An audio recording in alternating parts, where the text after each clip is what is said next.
All right. Good evening, everybody. Welcome to episode 8 of Motley Crude, your new favorite Warhammer the Old World podcast. I'm Kevin. Tonight, I think we've got a cool episode for everybody out there. We're going to be discussing Old World fundamentals, which will be kicking off a new series on that, starting with list building and deployment. But before I get into those details, how is everybody doing? I'm doing I'm great. good. A little tired. Awesome. Pretty good on my end here. So, as I mentioned before we head into the What's New in Our Hobby segment, we'll be starting a new series talking about sort of some of the core skills that we think you guys at home should be looking at if you want to, increase how you perform at the game, or if you want to tune up your skill set at the table type situation. So in order to do that, we figured we'd start at the beginning, and so as mentioned, we're going to be diving into all the list building stuff as well as the deployment phase, which I think, spoiler alert, is really key to this game. Before we get to that bit, though, let's start with a bit of a roundtable to hear what's been happening in everybody's hobby over the last 2 weeks. Kicking off with you, Ryan. Basically nothing. I'm on the tail end of being sick for the last little bit and kind of following Best in Toronto. I've just been kind of laying low and reading books and just not doing Warhammer stuff for a couple weeks. Didn't you play into Cleary? I organized a game and then I was too sick to play it. Okay. I All right. organized. Sorry, no, wait. Correction. In the last 2 weeks, I did play that game, but I'm just going to pretend that game didn't exist because I brought my theoretical Wolves of the Sea army, and Cleary brought an army that you can only play in Warhol because in real life it's both physically unmanageable and your opponent would punch you in the face and leave. What did he bring? Did he bring 150 skeleton archers or? It was the Royal Host, like, Yes. cavalry rectangle, but it had like 90 horses in it, and he was reforming it every like 5 minutes or like every like 5 seconds. So Fun. again, physically, that would just kill all of the time in your game to accomplish. Okay. Yeah. How much fun was that?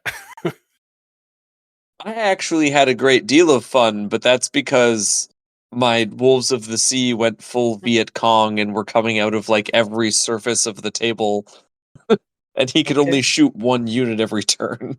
Nice. What's your initial take on that army, Wolves of the Sea? You liking it or? I was having a lot of fun, but I was having a lot of fun playing the like what if wood elves were chaos Sure. army that I have built. Um it yeah, it's a lot of it's interesting. That's where I'll leave it. Fair. All right. What about you, Andrew? What's new in your hobby? Not a lot of Old World. I got in another game in my Necromunda campaign I'm taking part in right now. Me and the arbitrator for the campaign, which is the guy running it, we had a talk about my feelings on corpse grinder cults and how they're kind of a little OP for certain gangs to deal with. And we tried a house rule where instead of if you fail the test to target like the character guys, instead of just losing like your complete activation for that model, it's just like a flat like -1 to hit instead. Okay. So we tested that out in our game, and it seems to work a little bit better. Like it's still a buff, but it's not just like, oh, you tried to target my guy and couldn't roll dice good. Cool, you just can't use your model now. Mhm. So I think we're gonna do that going forward for the campaign, and I'll just keep playing them. And right now I'm painting a car for my gang to use in the like Outlands part of the campaign. Awesome. Is there like an end date to your campaign, or is it forever going on type situation? No. There is an end date. I don't know when it is. I think it's like January because we're doing like 3-phase campaign. I think it's the new one out of the like the Secundus stuff. Yeah.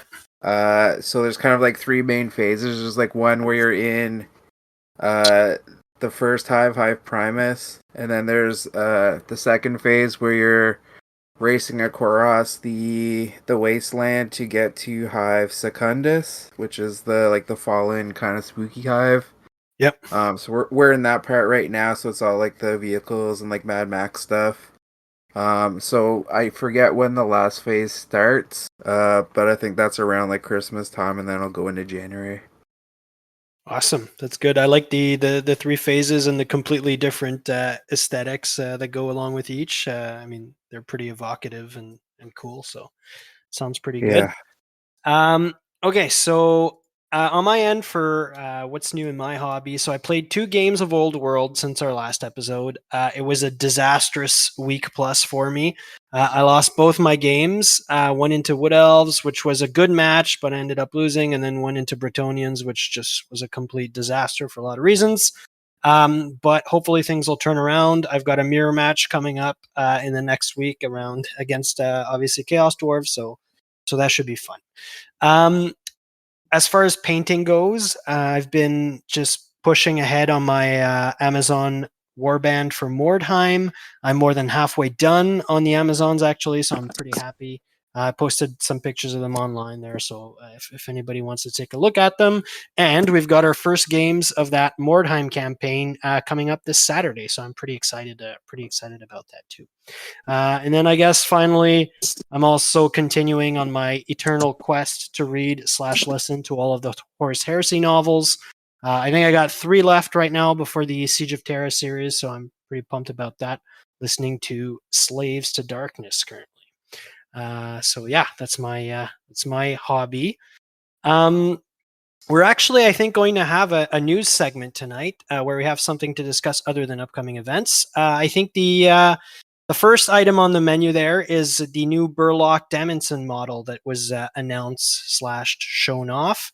What do you guys think about the model? Is it good stuff, smash or pass type situation, or what are your general thoughts also on the pace of releases? I think I'll kick it off with Andrew.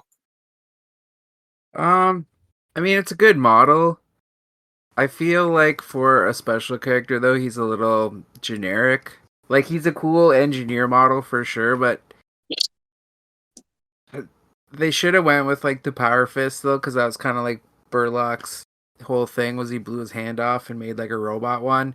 And Yeah. I get like the excuse is like this is from before that happened, but like it just makes him look a little generic. I find like it's still a cool model, it's just not like special character material for me.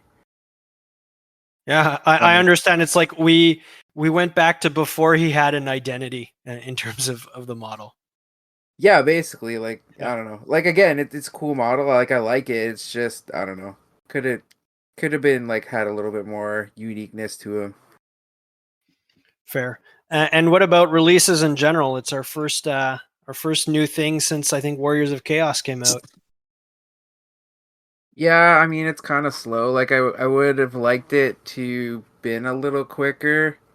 It's cool that they're like putting out like these kind of like splash releases though for like a book release that's already happened. So, you know, if you're a dwarf player, there's something now to be excited or like looking forward to coming out. Yeah. Because usually like how they do it is, you know, a book or army gets their release and then that's kind of it until like they go through the whole release rotation and get back to like your army. So it's kind of cool that they're like spreading out stuff like that, but again, it compared to like the other specialist games where you know Necromunda seems to get like a release every other month. Yeah. You know, Lord of the Rings is in the middle of a big like kind of redo reset. Warcry I think just got some new stuff, and Kill Team's always getting new things, and those are all, you know, the specialist studio. It just seems like the old world stuff's kind of coming at a glacial pace. So I don't know. It's like I'm happy stuff's coming out, but I think in their roadmap thing they said like the next major release for Old World is until like after Christmas. So Yeah. that's at least 2 months away, if not longer. So I don't know. It just seems kind of slow, and I feel like it's hurting hype for the game because you kind of need those like constant releases or constant things from the company for people to kind of stay excited. Like, I don't know.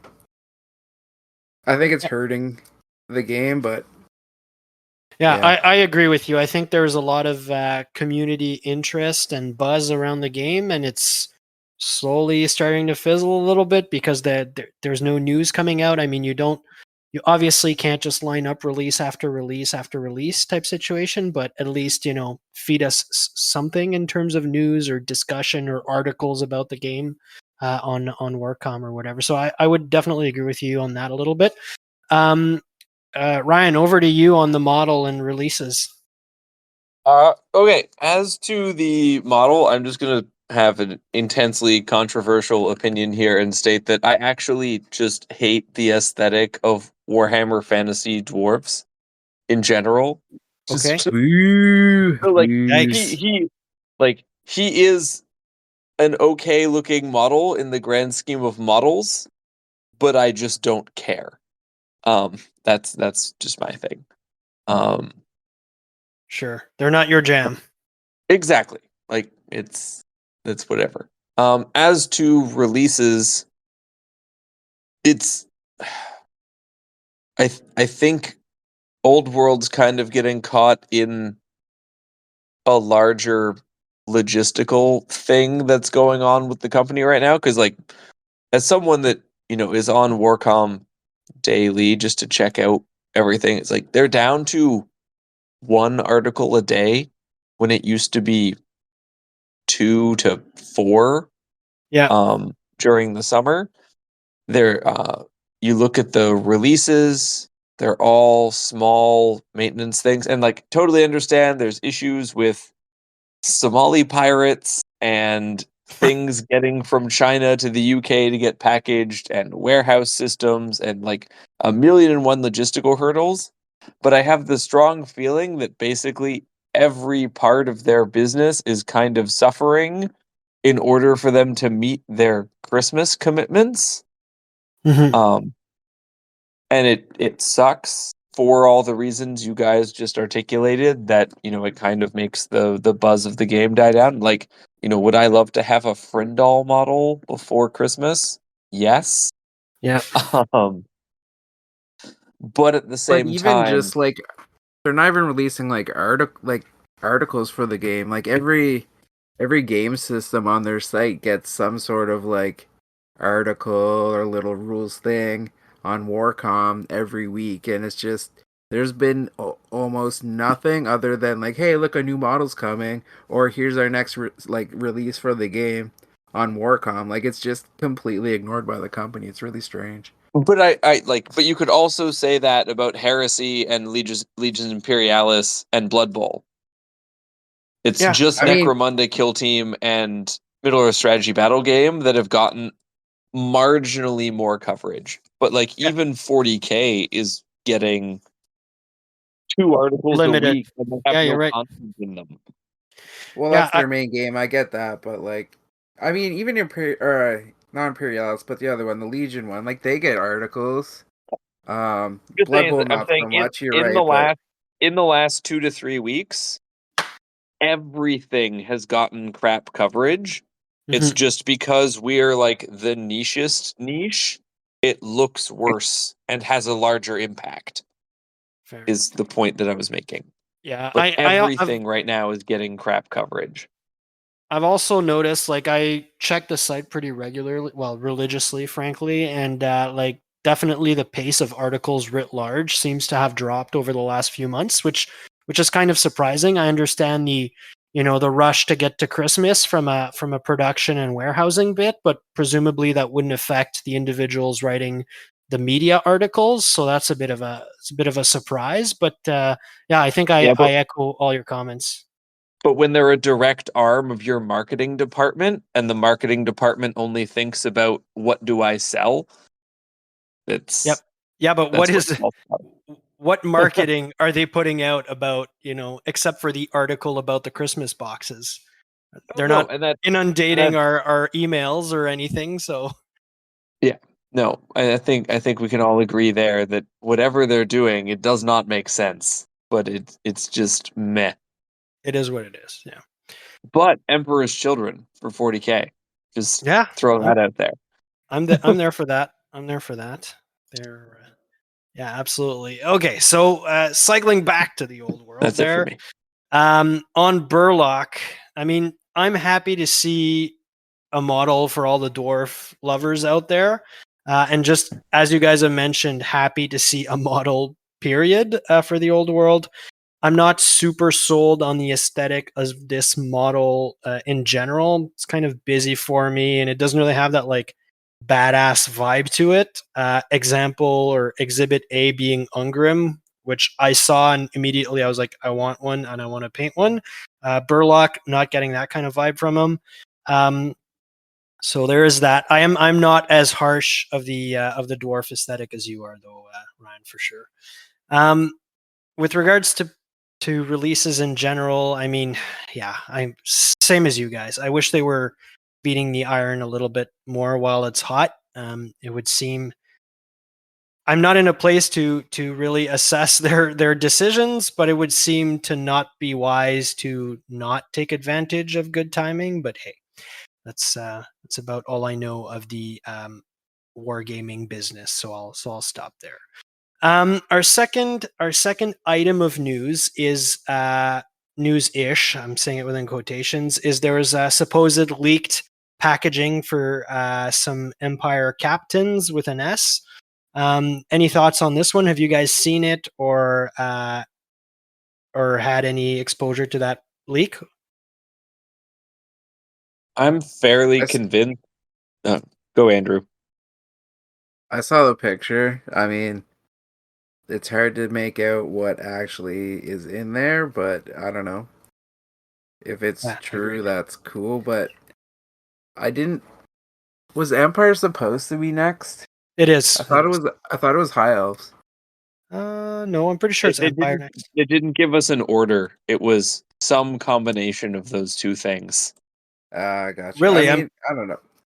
If Yeah. it's like post Christmas, like let's say they do a January release, kind of like when Old World first came out, like that kind of makes sense that they would have something kicking around, at least like a proof or something for packaging. And it's not the first time they've bagged releases like that. Mhm. Some of the Warcry stuff I think was in like bags kind of like that, at least the cards. So like maybe Yes. it's just a new direction they're going with packaging to be more like I don't know, not eco-friendly, but With plastic. I'm sure those bags are cheaper than like say clamshells Sure. and probably easier to ship and store and all the weird logistic shit of that. So maybe it's just like a new thing they're going to try. Yeah. Yeah, a lot of the Forge World stuff used to come in bags. The one from that leak is a higher quality bag for sure than what Forge World used to do. But yeah, I speaking like to the source of the leak specifically. So it appears that it's the same one that leaked a new character model for AOS, which seems pretty checked out because we have the whole box and it fits like I would tend to think that's a reliable source. So, yeah, I guess I'm inclined to believe this one. And it's news about our new release. So I guess that's like, or an upcoming release. That's positive in and of itself. I could totally see that being something that they're using for like the upcoming like made to order runs and things like that. Yeah. Just because if they were going to switch things that were expected to be kept on shelves, retailers would already be being informed of that because there's a whole bunch of implications. Yep, I think that's really a good call about the made to order stuff because it looks like because you can see in the bag that there's multiple models, and to me, it looks like they're metal also, which is more of a made to order type situation. And I guess they could go back to something like some of the named elector count models, repackaging them just as captains of the empire. Your Boris Todbrenner Exactly. and Aldebren Ludendorff type guys there. So, all right, cool. Let's wrap up this news segment and start pivoting towards our central theme of the episode. So, first thing we're going to be discussing is list building, and then we'll talk about the deployment phase after. So let's kick off with some just general thoughts about list building. So things such as, what are your overall thoughts on list design? How critical is your list building to success in the old world as a game system? Is it a game that's won or lost in the list building phase, or not? And how does that compare to other games you've played, Ryan? Okay, I'm going to steal a point from our good local friend Darko, which is that not just Warhammer, but any points-based or army construction-based tabletop war game is losable at list building. Not necessarily winnable at list building, but you can lose the game by building a list wrong. So I would say, like, it's critical to have a thought process in how you're building your army, to have an objective you want to achieve, and to build an army that actually plays the game in front of you, which is, currently go forth and kill the other player before they kill you. So that is what makes list building important. Mm-hmm. And to kind of dig into my starting comment is where you can lose the game is if you just build an army that is not designed to, either absorb casualties while dealing damage to the enemy, or just fails to deal damage to the enemy entirely. Mm-hmm. Or you make decisions that result in things like, I think I played into an orc army where it was like one leadership test away from just cascading system failure across the entire army. Things like that. But yeah, in comparison to other game systems, I wouldn't say it's won or lost more or less in list building than any other game that I've played. I just think step one, build army. It's an important part of the game to the point where it has, 12 pages of rules explaining how to do it. Sure. I think your take is quite nuanced, and you've stolen some of my thunder, but I will restrain my comments for now, other than to say that I agree with you and turn it over to Andrew. I too think, a game can be lost in the list building step. You kind of need to have an army that's cohesive, or at least, helps each other win the game with the units that you have. So like if you take a bunch of just random shit that doesn't really either support or enhance each other or have like a clear role in that list, like you're just not going to do well. You're not going to win. Unless you get, roll all sixes like a Yahtzee Master or something. But like you need your army has to have like a, I want to say trick, but that's not really the word. It's more just like a theme or a play style that's gonna, be effective on the table. And if you just don't follow that or have like a cohesive theme for that list, you're just not gonna win against a list that does have those things. I wouldn't say that you auto win if you take like the best list. I'm sure there's armies that are more forgiving. And you could take like a better list and perform better than you would with like a good list from another army. But you still need to know how to like pilot those lists properly to win. So it's not just like, oh, I took this list, I auto win. But list building does help make that easier or harder depending on what you do.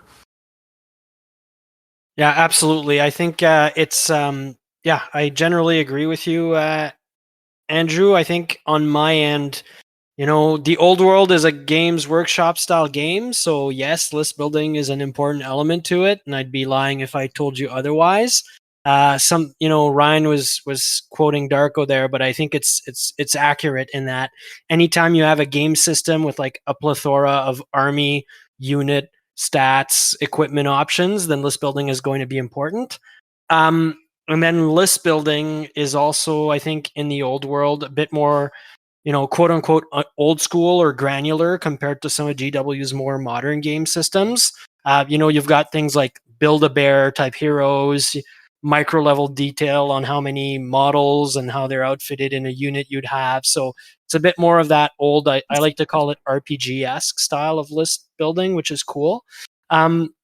And I think like my overall take is quite similar to you guys, is that, despite all that, I wouldn't say that list building is the most critical or even one of the most critical aspects of this game. As long as you sidestep some major pitfalls, which we'll cover later, and you don't, paint yourself into a corner from the get-go, it's actually not too bad. I think, list building is certainly more important in the old world than in other game systems that I've looked at or played. I think like an example that immediately comes to mind is a skirmish historical game that I'm looking at called Saga, which is like has 4 unit types across 60 factions or whatever, and so you obviously don't have a lot of choices to make in list building, and that game is really one on how you manage abilities throughout the game.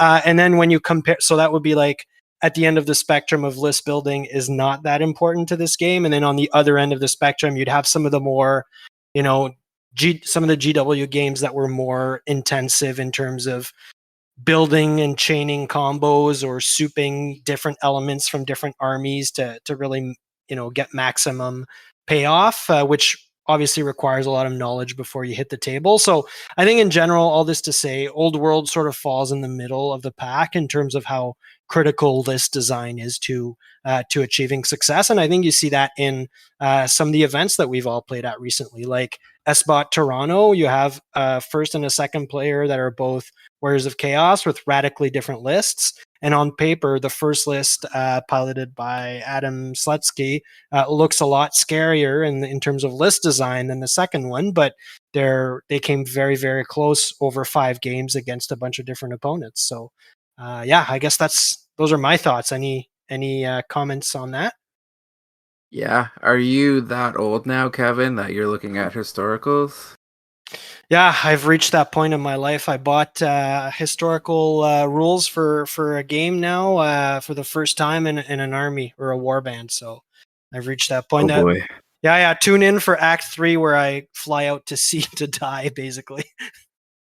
So yeah, It's fine. I've been there, done that, and come back. It's all good. I'm not quitting old world. I'm just I guess historical curious at the time of recording. Okay. Historicals and smoking meats. Yeah, exactly. Exactly, and reminiscing about the Roman Empire. It's basically okay. All right. So moving on here. Let's talk about some of the key aspects of list design to achieve a list that works on the tabletop. So I'm not talking about like the most fine-tuned experience here or what you're going to win a GT with, but just in general when you design it. I think I can go first, but it goes back to what you were saying, Andrew, earlier. You were kind of looking for a word for it. And when I was typing up some notes for the show, the way that I sort of talked about it was like your design philosophy for your list. And I think that's probably the message I want to drive home here is that, making a functional list is all about the design philosophy that you've got. So, what are you trying to do with your army on the tabletop? How do you want it to play? How's it going to compete to win, essentially? Are you going for a narrative theme? Cool. But, you've got to have some sort of goal to not necessarily tune your list into something crazy, but actually just be cohesive enough that you feel like you've got a game when you rock up to the table. Thinking of like old world specific items for list design at the very like macro level, I think there's 2 things that come to mind. So the game is about victory points, right? So the two questions that you need to answer, no matter what you're thinking of in terms of a list, is how are you going to score points? And that's usually kill stuff. So, what's doing the damage in your list? Are you going with some strong hammer units? Are you going with stacking debuffs and then a volume of shitty attacks, basically? Magic output, are you leaning into shooting, etc.? And then the second big question is, how do you protect your points that you have? How do you keep stuff from dying, right? So that could be high mobility to not get charged, unkillable points denial, in good old Chaos Dwarf fashion. Just a horde of models that the enemy won't have enough attacks to go through, or control the enemy through magic. So yeah, I think those are like the two big questions that you got to ask yourself when you're thinking of your list philosophy. Does that make sense to you, Andrew? Yeah, and I just add, like, when you're making your list, think of what the role of each unit is you're adding fulfills, and if it either has some synergies or not with other units in your army. Kind of back to what I said earlier, like, if you just take a smattering of stuff, they might be good, but if they don't have the proper support or buffs or whatever, like, they're not going to perform as well as they potentially can. So just, like, yeah, think about the unit choices you're adding and how they kind of make the whole army, synergize with itself and be more effective on the table. Yeah, absolutely. I think you're banging on something that makes a lot of sense there. What about you, Ryan? So I'm generally in the same camp here. Is you want to reinforce the success of whatever your army brings to the table, and you want to, layer different effects you can do. Like, I'm horribly biased by the history of my life, and I like redundancy. Having having one is having none, having two is having one. And so just building your army in such a way that everything complements each other, but also that if you lose one piece of it, the entire army doesn't just like fall apart on you. Obvious Yeah. exceptions are things like the Hierophant, where it's unavoidable and you just kind of have to work around that. Yeah. But that's me. Yeah, so I think we're all pretty much in agreement about, the theme and reinforcing what your army is doing in general. So let's move to some of the pitfalls of list design that you see and see if we're all still so well aligned. So what are, Ryan, some things that you want to avoid or during list design, or some mistakes, let's call them, or pitfalls that you see other players make? Having the sacred cow thing, like building your, like, yeah, okay, sorry. There's one thing to have a theme and build an army around, a cool model that you have or what have you, but sometimes a choice is, if we're talking about winning, sometimes a choice is bad. It is not advantageous for you to make that choice. And building your army around making that choice doesn't make that choice better. Yeah.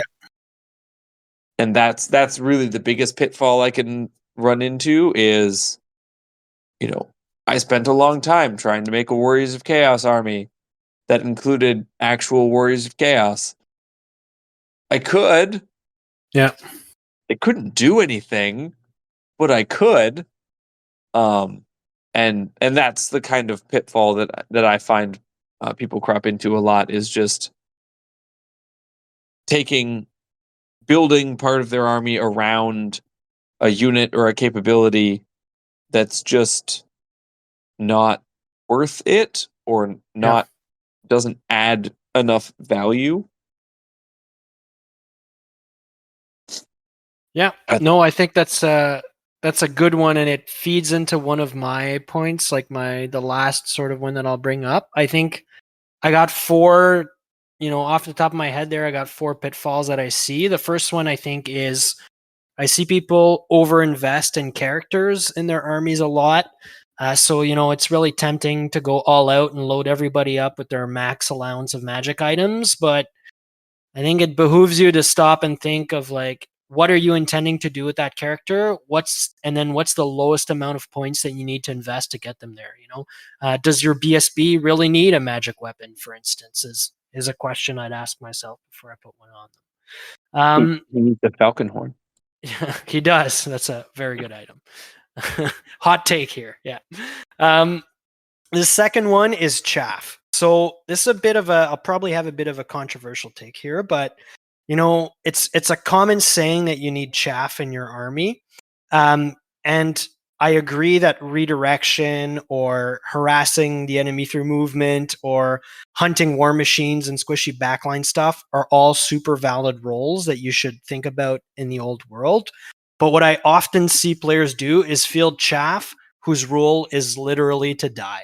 If your army doesn't actively need chaff, and if all your wing is doing is just dying each game, then please don't invest in that, because it's not working. It's not going to work out for you in a kill points focused game. If you're taking 200 points of your list to do nothing but just get charged and die, what are you doing, right? A good example would be my Chaos Dwarfs. It's a reactive army that doesn't give up points easily. So if I need to react to you and sit there, essentially because of high mobility armies, and I just put a few things out there for you to kill, I'm just completely going against my design philosophy, right? So it's not the only example, but just reconsider your use of chaff for sure.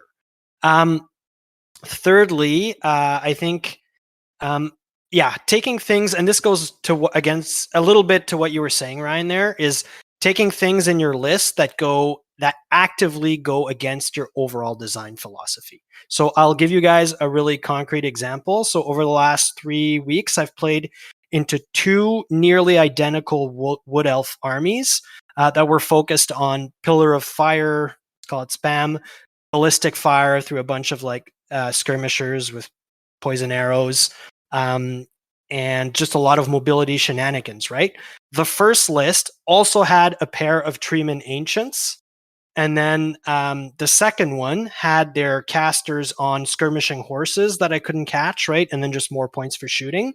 So the difference in that was that the Treeman Ancients absolutely detracted from the overall theme of that list. And then, predictably what happened is I said there's a lot of points to catch there and it's going to mess up their game plan. So I deployed very aggressively and jumped on those Treeman Ancients turn 2, got rid of them quickly, and then the game sort of fell apart for my opponent and I won pretty handily. And then on the other end, when I faced the entirely skirmishing army, I did give a good game into it, but he ended up beating me because I couldn't lock anything down and there was just good synergy across his entire army. So I think, taking things that actively detract from your army is definitely a pitfall that I see. And then the last thing, which also sort of lines up, Ryan, with what you were saying with regards to sacred cows and stuff, is building lists in line with previous editions of Warhammer Fantasy Battles. So for example, 8th edition, the much maligned 8th edition, was much more large infantry block focused. And people are getting better at this as we get on, but it still happens that you see folks run lists from previous editions or design lists based around some lessons that they learned in the past. Ultimately, it's a new game, and your old tricks may just not work here. So I guess that's those are sort of my pitfalls. Does that resonate with you, Andrew? Yeah, I think that covers most of it. I guess it's hard for some lists, what I'm about to say, but also it's kind of harkening back to what Ryan just said about redundancies, is you need to accept that sometimes units in your army will die. So you can't have a precious unit that you think is gonna just solo the whole game for you, and all you need is that one piece. So I know dragons might fill that role a bit, but dragons still can die. You face a scream list, you have some bad rolls. You need to have an answer for if your main killing piece is gone, and I think a lot of people don't do that.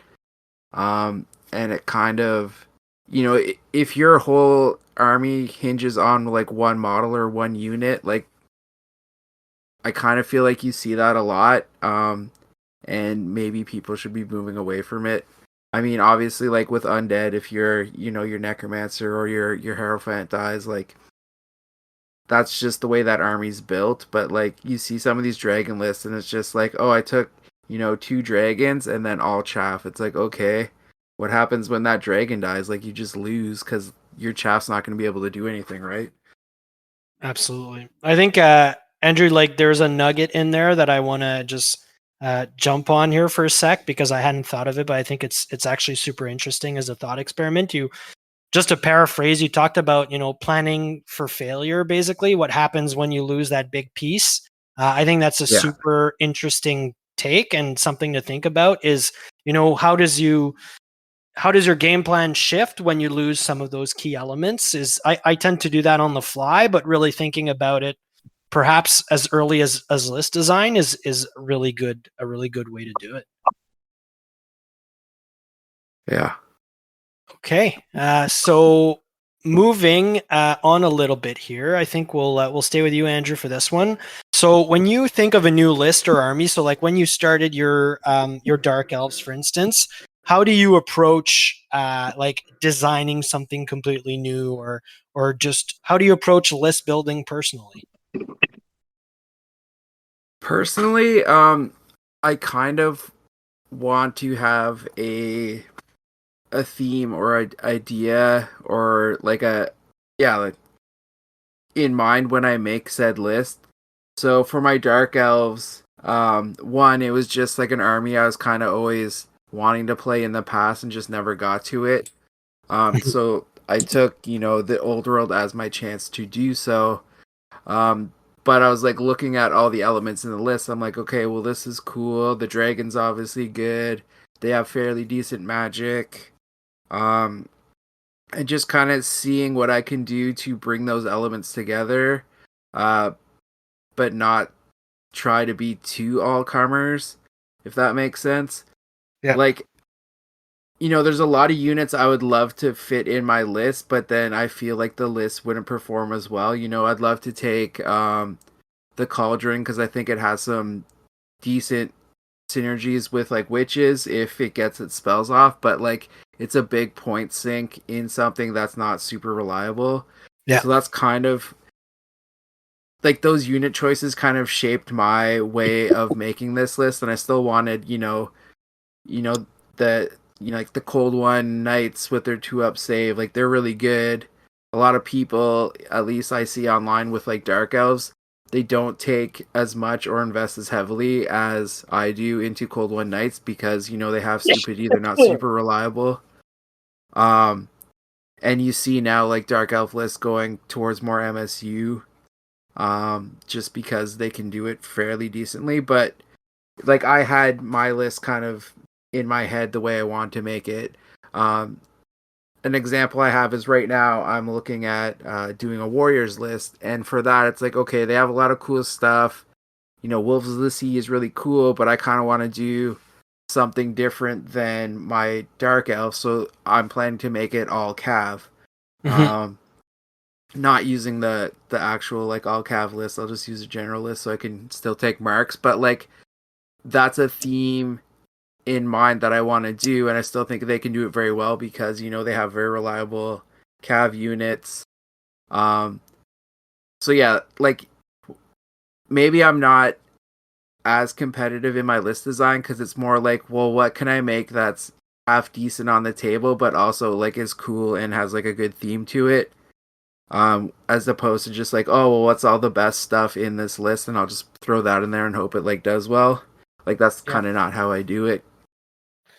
Yeah, I think actually you're going to hear a lot of similarities in what I say now, Andrew, because I'm kind of the same way. So I look at things, for me, what pulls me into collecting an army and building our army is really the aesthetic or the theme of the list that I want to run. So, the look, feel, and the lore of a faction is what's going to drive me in rather than how strong it is. Um, I'm never going to go for Tomb Kings, for instance. They just don't appeal to me, although they're a very strong, I think the strongest faction in the game right now. So, and one thing to keep in mind is like no faction in a GW game is future proofed against changes or nerfs. So I'd advise against diving in and spending a lot of time and money into something that's just good, right? But you're not super tied to. So when I come to picking an army or a list, I think that good example is like the Warriors of the Sea situation, the Wolves of the Sea, sorry, situation, where, you know, the theme of Conan the Barbarian, the army really spoke to me. And then I just dove in and bought a bunch of stuff. And then much like you, Andrew, after that point, I kind of temper my theme a little bit with things that can work or tinker around with my list building. I'm really sort of tinker is a good word for it. I take some time to read up and research some of the selections in the book and see how I can, pick things that are going to drive my concept forward. And then I really build a list, try it out, make some changes, try those out, make some more changes, etc., until I'm happy with the results, basically. So I think we're actually a lot more aligned than I thought we would be on this one. And I think Ryan's probably going to echo some of those comments when it comes to theme, right? 100%. I always start with an archetype, and this is not even a Warhammer thing, this is an anything. I start with an archetype or a theme or an experience I want to have on the table, and then the army flows from that. Yeah. And so with the Bretonnians, it was, I want all maximum cavalry and but I wanted that as soon as I saw the outcasts were a thing, I loved the idea of exiled knights with black powder and all sorts of nonsense. Yeah. So I made that work, and I actually haven't played a single game as regular Bretonnians in ever. Yeah. And so it works in all of those ways. But yeah, you guys have already hit all of these key points as you start from what you want to build or do, and then start tinkering with all those things. So like I'll use my Wolves of the Sea that I've been picking away at. I did the same thing as you. I just was like, I saw Dark Oath models and I saw Wolves of the Sea, and terrible life choices were made. Exactly. And so I proceeded to start building things, but where the army has really taken me is in this direction of, and I know it's the exact opposite of what Kevin envisions an army looking like, but it was like all ambushing chaff, the army, like just the whole thing. Is it good? Probably not. Like, it'll have a very hard time. It can kill a dragon, but it'll have a very hard time if with two dragons. Yeah. But at the same time, to someone who is not prepared or thinking through how to deal with just that many small units and how to eliminate them, it does pose a different set of challenges. So Absolutely. that's what I'm there for. Yeah, I think it's actually super interesting that we both dove into this army at the same time and bought a bunch of stuff, but took it into two radically different directions. And went in completely different directions. Yeah. You went with like the as you mentioned, the ambushing horde of small units from all directions, and I went with like max aggression, threat overload type fast list, right? So it's we did two things that are completely different with the same Army of Infamy. So I think that's super interesting in and of itself. And to be fair, I don't think you've got no game either. Like I think there's things that you'll play well into, and that you can make that kind of max ambushing list also competitive. So yeah. Okay. Sorry. Yeah. Go, Andrew. Like one thing you got to think about too is like when you're looking at armies and lists you might want to do, there's the whole cost of buying these models and the amount of time you're going to be spending like painting them and just having them on your shelf or whatever and using them. Like, yeah, you should think about like, does this list or army mesh with me, because you're going to be spending, you know, a lot of your own money and then time like working with these miniatures. And if it's something you're just kind of chasing like the meta or whatever, you might not be as enthusiastic about even building and painting an army for Old World, because it's not the same as, say, even 40k, where it's like, cool, I can make an army of 50 models. You can pump that out, you know, in a month, let's say. Yeah. With Old World, there's, you know, considerably more if you're playing like at the average list. So, you know, it's going to take a lot of time investment to get an army even on the table. So it should be something you're enthusiastic about a bit, at least, too, right?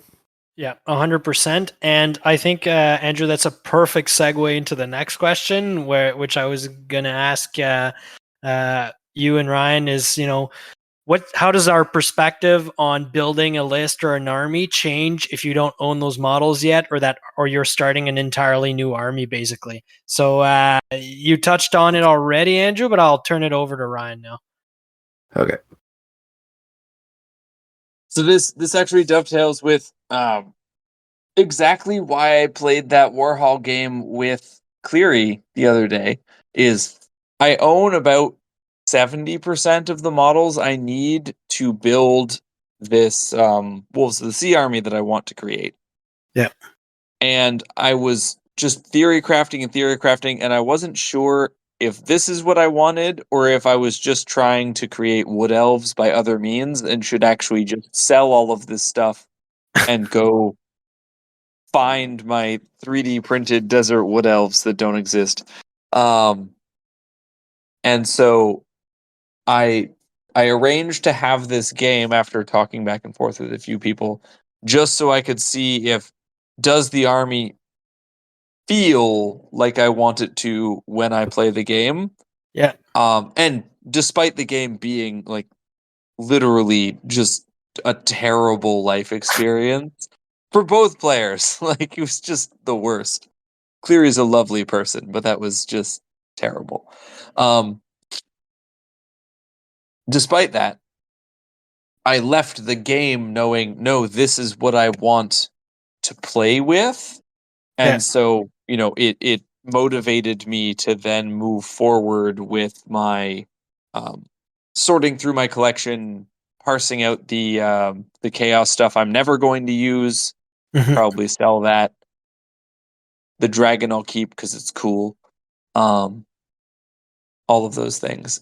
But to the question, I guess, is yeah, if I do not own the models, it's all theoretical until I start buying something. But the glory of Warhol being so functional is that I can come up with a concept, workshop it a little bit, and then play it 3, 4, 5 times before I even put any money at something, which is something I've never been able to do in a tabletop game before because TTS is just a pain to use. Yeah.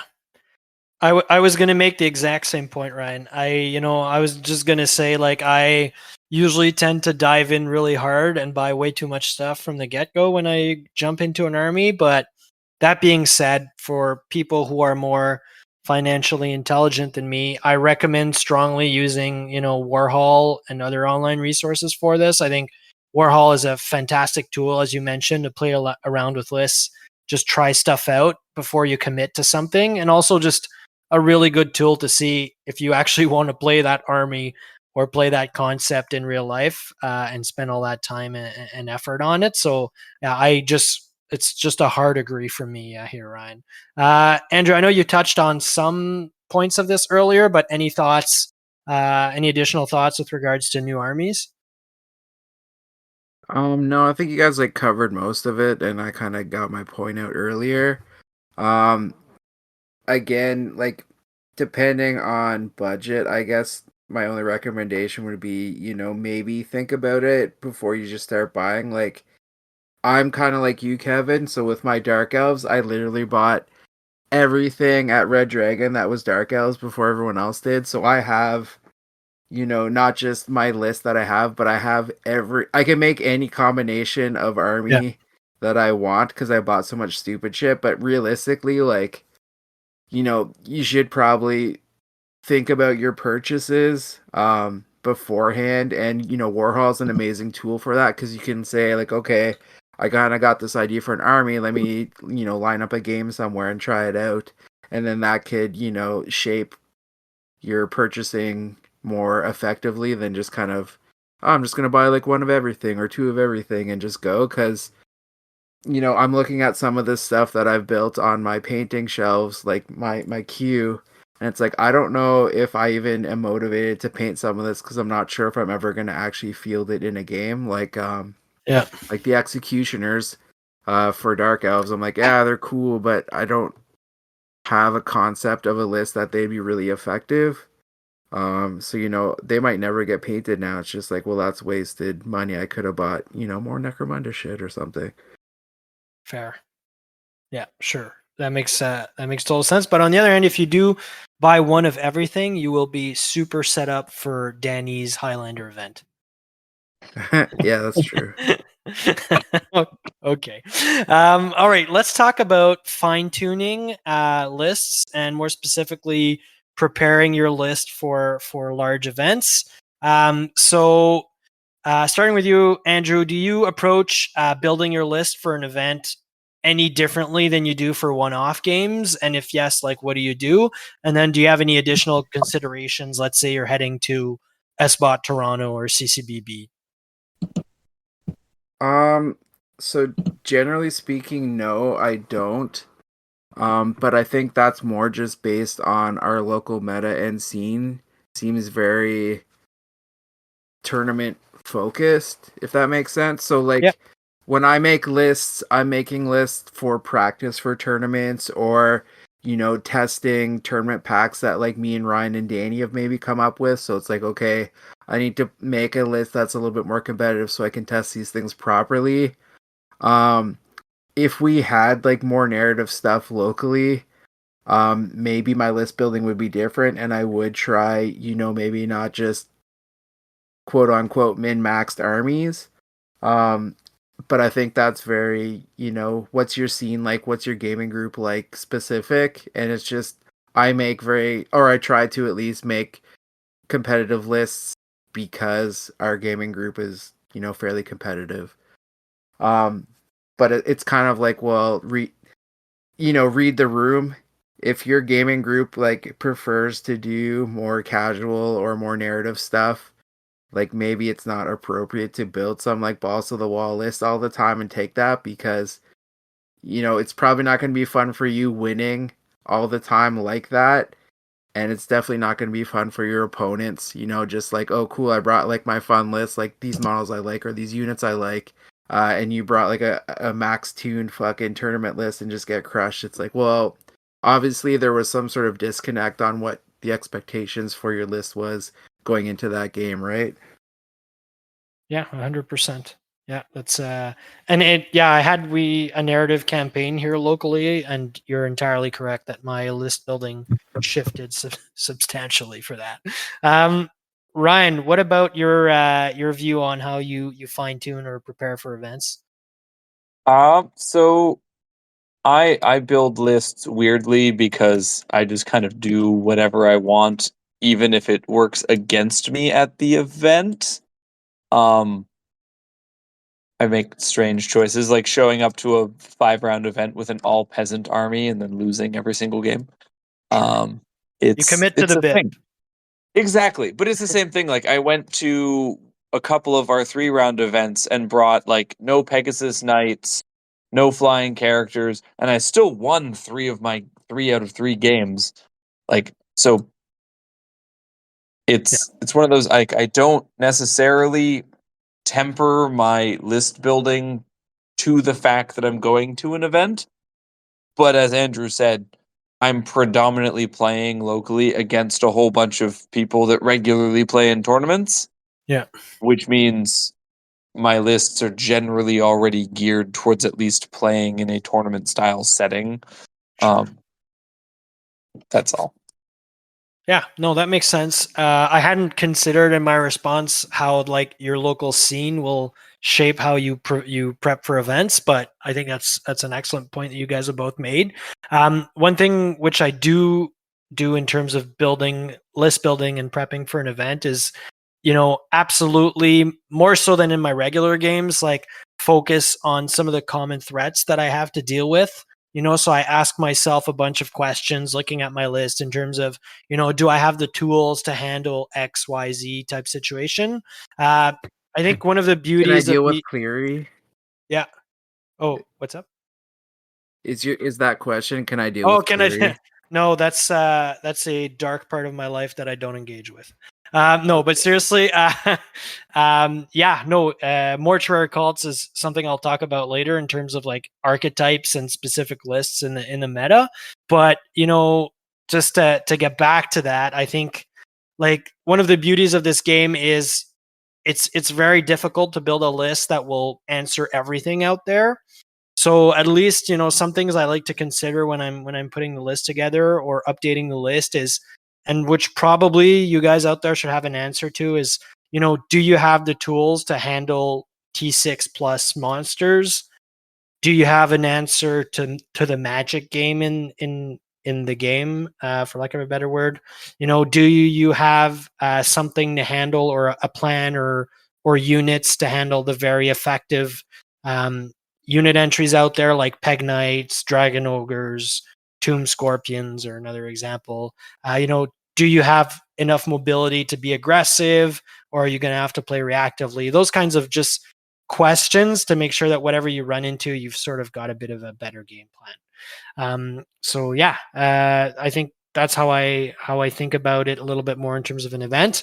And then Ryan, I know you've spoken about this before on some of our previous episodes, but like, how do you go about fine tuning your list specifically? And then do you practice? I mean, you've touched on this a little bit there, but do you practice for tournaments specifically? So this also gets into a weird bit of space with how my brain works.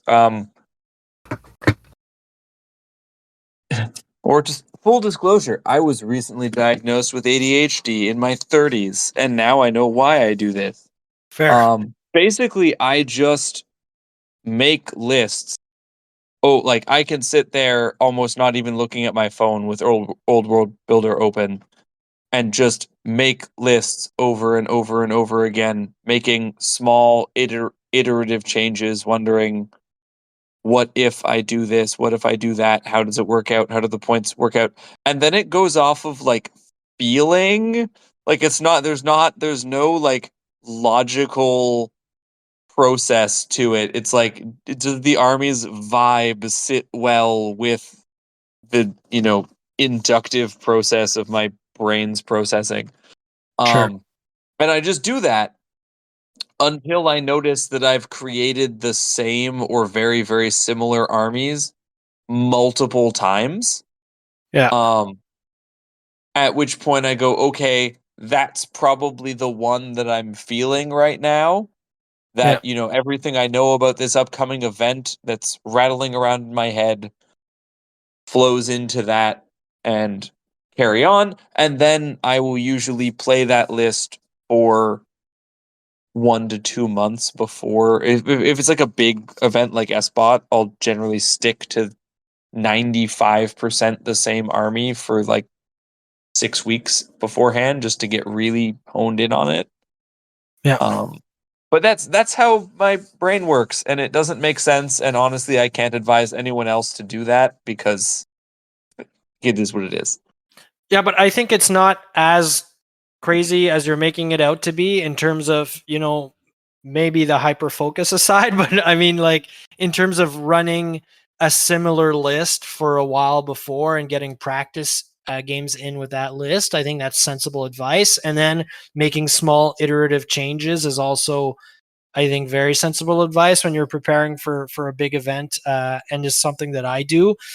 So when I look at it, let's say I'm prepping for SBOT Toronto or whatever, I have usually a much better idea of what I want to run before heading into an event than I would, your random pickup game.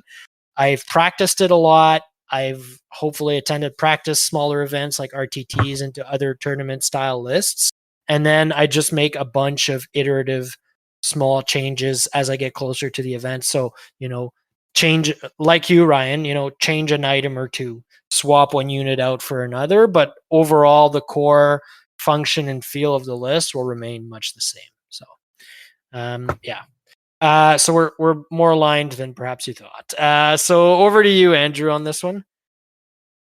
First of all, like Ryan, you said, you work on a list until you get a gut feeling about the list.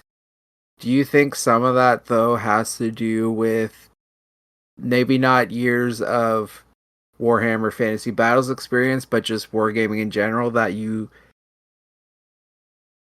I want to say Sixth Sense, but it's probably a little too esoteric, but like you knowing the rules and how like these kind of miniatures games play, do you think that has shaped you or given you like a skill on like, okay, based on this rule set, XYZ is a good list because it plays into these rules or it does well? Like, do you think you would have that same gut feeling if you were just new to miniature wargaming in general? No, you're absolutely correct that it's the combination of the like aggregate amount of like rules and tactical concept information rattling around inside my head and the weirdness of how I think, but it's more so that like I couldn't come to a conclusion of a list and then work backwards and explain to you this is why I took all of these things. I could explain Sure. some of them, but I couldn't explain all of them. And like yes, somewhere deep inside my brain those neurons are connecting each other and making logical deductions, but I have the unfortunate tendency to go like one plus one equals five. Yeah. Not because one plus one equals five, but because somewhere in my brain it knows plus three is just missing from the equation and it filled it in on Right. its own. Sure. So that's just the strange part of it. But yes, you were right. Like it is an intuitive process based on information I do have. And it would be significantly harder if I didn't have 20 years of tabletop gaming experience. Because I kind of feel I'm in the same boat. Like, my Dark Elf list has some elements of, like, the more, I guess, popular or, successful Dark Elf lists. But anytime I've kind of shared my list online in, those various forums, either Discord or Facebook, people are like, well, that's a dumb choice. Or, like, why'd you take the Charybdis? Or, what's that chariot doing? It's like, well, it fulfills a role in my list that they function very well.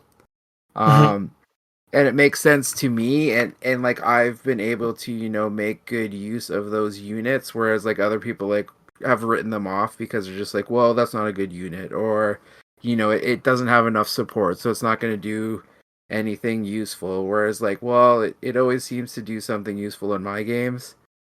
And I think like, I'm not saying like I'm some like savant or whatever, but like, I found a way to make it work based on like my, I guess, gameplay style, like the way I play my games. As for how do I tune a list, it's just kind of practice. Maybe looking at what other people are doing online. Due to my work schedule now, like a lot of Theorycraft, but I've also played, various iterations of my Dark Elf list basically since the game's come out, and it has had some pretty major changes to get to the point it's at now where I'm actually like, doing half decent at tournaments, and I'm happy with all the choices in that list that they function. I think a big pitfall though is you make a new list, you try it, you might get dummied, and then you're like, well, I'm just gonna scrap the whole thing. Because obviously it didn't do well. Whereas like you should make incremental changes as opposed to like kind of like big drastic shifts in what a list does. So for me, gradual changes like you guys said, and just kind of fine tune what works and what doesn't based on like the original list design that you've come up with. Yeah, I think that's a great point, because it's unlikely, even if you get 20 owed, it's unlikely that all of your units were terrible and that you've played everything wrong, and it's more likely that a few key elements of the game went wrong, and if you adjust those and keep the stuff that wasn't so bad, you're probably better off than if you just wholesale, like, there's only so many units to go around in the faction you've picked, wholesale scrap it all and take entirely different stuff, you know? Yeah. Okay. So shifting to the next little point there. So how well defined is your oh no, actually, sorry. How much does the overall meta and then specific archetypes of lists or units or other extraneous factors weigh into your list design? So I'll kick off with this one. I think you don't really have a choice but to actually look at the field around you if you're aiming to do well in a tournament. I think ideally, if you're going to a big event and your goal is to place high, if it's not, I mean, do whatever you'd like and it's all great. But if your goal is to do well, you've got to know ahead of time, what are some of the good and bad matchups for you straight out of list design. And then next question or thing to think about is, how do you handle some of the major archetypes out there? So, what is your list matching well into, an Oops All Cav list, a monster mash situation, a gun line, a static gun line, a magic dominance list like mortuary cults, for instance, Clary, or some of the other key units that I've mentioned earlier, like Peg Knights or Dragon Ogres or what have not. So yeah, I think the meta absolutely is something to consider, but not, it shouldn't be the driving force, but you at least need to know how you match up into it. Does that make sense to you, Andrew? Yeah. Yeah, it does. You do need to think about like what does my list do against these certain types of things. I know personally, like I struggle with undead because I don't have enough damage output to usually counter their recursion abilities. And if it's someone like Cleary who bunkers his Hierophant in the back, like I just have no real answer to that other than, hope he misplays or I get lucky on a certain fight. So I have to look at my list and think like, okay, what am I gonna do in that situation? And maybe I do just kind of try to play for a draw, be very conservative, don't just push. Um, but yeah, like I think it is important to look at, even if you don't know 100% like what the meta of a certain event you're going to is, because like, lists are hidden until a certain date. After they're all in, you at least should think of like, okay, what's doing well in maybe the greater world meta, or what lists are stronger, or what you might struggle against, and try to either mitigate that or have like a tactic or a battle plan in place for if you face those things. Yeah, that makes total sense. What about you, Ryan? I'm coming at it from the exact same spot. Especially in this game so far, I don't necessarily buy into the argument that there's definitely a local meta game. Like, we go to an event, I know you're going to be there with your Chaos Dwarfs. I know Cleary is going to be there with Mortuary Cults, etc. But when you get even to like Toronto, as we talked about before, I don't think any of us were expecting 10 High Elf armies. But if you were to flip that, instead of looking at the faction, the meta-analysis part is level 4 wizards and dragons. Yeah. Can you deal with those two things? Yeah, and terrible cavalry. Yeah. And so, like, yes, you have to build your army to the meta game of the game, but I don't think we're saying that meaning it the same way most gamers use the term the meta, where they're referring to like the active in the moment, this is like the peak of the game thing. Yeah. But yes, you have to build to show up with to solve the majority of problems the game could throw at you. Yeah, I guess Absolutely. it's more an awareness of what's out there rather than like a deep understanding of the peak. Exactly. Yeah. Like you can't just say no one's gonna bring a dragon and then come not prepared for that. Exactly. It's Yeah. wishful thinking. Yeah. And probably a poor game plan. Yeah. Okay, so I think I kind of know how we're going to answer this last one, but so now that you've done all this thinking about your list and you've thought about That was it for me. the meta, etc., like how well defined is your guys' game plans when you walk into the tournament, with your list at the get-go type situation? Like, do you know how you're going to be playing this list? From the start, Andrew.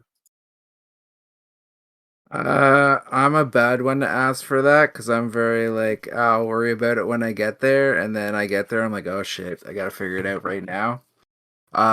Generally, I know how my list plays and kind of like, again, like what I'm trying to accomplish with each unit and sort of, the strengths and weaknesses of those units and how I'm going to try and, get them in the right spot at the right time to win.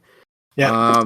But generally, no, I don't usually go in with like an overall, like, oh, I'm gonna play it this way, XYZ amount of the time because this is what my list does. Like, I guess I in somewhat I do because my whole game plan is usually to play very reactive, even though I'm playing elves, which usually like they should be being more active on the board. I like to see kind of how like the first or second turn goes for my opponent in terms of like how they move and do whatever. And then I make my decisions on like, okay, I'm gonna push this side or I'm gonna, fall back over here and try to like redeploy my army in a certain way to capitalize on like a certain thing. So I'm very more like in the moment I kind of make my plan as opposed to going into an event and being like, okay, I'm gonna do this every time. Yep. No, and I think I think that makes a lot of sense. Like, I wouldn't expect you to say I know exactly 100%. Well, if you didn't adapt in any way, shape, or form to the actual game in front of you, that would be also, I think, not very good. But at least you sort of know where you're going, and then you move from there, which I think is quite sensible. Yeah, fair enough. Yeah. Over to you, Ryan. So generally, I show up with an overall plan, but it's fairly, like my Bretonian army, it's I charge you. Like that's what they do. Sure. Now with that said, like there's obvious things like as we talked about before, those reinforcing internal synergies and how you're going to employ them. Yeah. Making sure I use things like my yeoman cavalry to keep you from flanking my lances so that my lances don't get blunted, blah blah blah. Yeah. But at the end of the day, like the entire army's purpose is go forward and stab the enemy before the enemy stabs me, because if I don't have the initiative, the army is not structured to win the game any other way. Mhm. And that doesn't mean I have to go first. It just means that I have to be the person applying pressure on the other player. Yeah. And it's the same with that Wolves of the Sea army that I've been toying around with. It's, the overarching game plan is small harassing units everywhere. What that looks like in an individual game depends on the terrain, like depends on everything. Yeah. Where I do get a little bit more plansy is actually when I'm playing my peasant army because Because you that can't react fast. Yeah. exactly, like you cannot react, so that whole army has to be deployed in kind of a pre-arranged way to receive the enemy. Yeah. But to be prepared for the enemy to come at you in unexpected ways. And that just lends itself to a more like battle drill type pre-game plan and maneuver play style. Yeah. I think you've so you both have segued very well into sort of the second aspect of our fundamentals here, which is deployment. Andrew, with updating your plan based on what happens, and then Ryan talking about how mobility impacts essentially deployment. So I think this is a great moment for us to sort of transition over to that. The first thing I want to just touch on is how important do you guys think deployment is to success in the old world, like the deployment phase? And then how important is deployment compared to other game systems you've played? So I'm on a bit of a streak now. I think I'll just keep going. So from my perspective, I think deployment is a very critical aspect of the old world, and it can't be overstated, really. Yeah, sure, Ryan, you've hinted at an army that is high mobility and a little bit less impacted by deployment, and there are others out there, like I don't know what else, for instance. But in general, I think deployment is absolutely critical to how you play the old world. I mean, I would disagree with that assertion, but Okay. I'll get to my point later. Sure, that's fine. And I think because the game is so movement is so movement driven and heavy, and there's so many restrictions on how you can maneuver your units around the battlefield, I think deployment is significantly more important than it is in other game systems I've played for sure. So you tend to, and this goes a lot to, when I review some of my matches, I go into my game plan at the start, and it goes back to that in terms of, how you deploy will sort of set the conditions for how the game happens after in a lot of cases. So yeah, without belaboring this too much, deployment is an absolutely critical aspect of the game. But you disagree, Ryan? Oh no, I don't disagree that deployment's important. I disagreed with your assertion that having a high mobility army lessens the importance of accurate or precise deployment. Yeah, no, you're right. You're right. I think if I can rephrase that, I think higher mobility just gives you more tools to fix bad deployment, basically. Correct. Absolutely.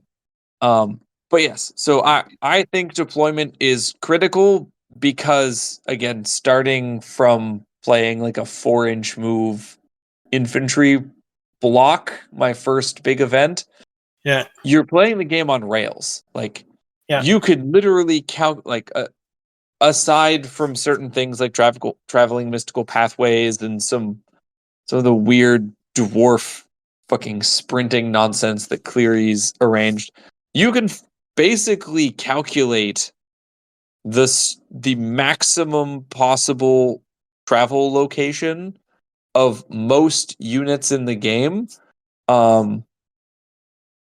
with a bit of variance for things like overrunning after combat or whatever, based on deployment.